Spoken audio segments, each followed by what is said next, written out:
Anak? Yes po, Nay. Maganda ka na. Pupunta tayo na reunion. Sige po, Nay. Huwag kang haharot dun, ha? Promise, Nay. Hindi po ako haharot.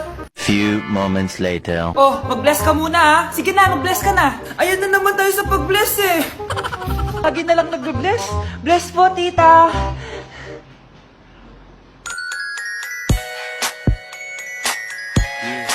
Ang ganda niya.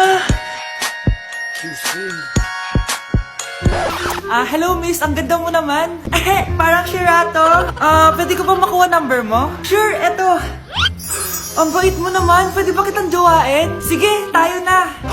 May girlfriend na ako! Papakilala kita kay mama. Nay, may girlfriend na po ako. Talaga anak? Eto po siya, Nay. Hello po tita. Ha? Girlfriend? Pinsan mo yan eh. Pinsan? Pinsan pala kita. Hindi tayo pwede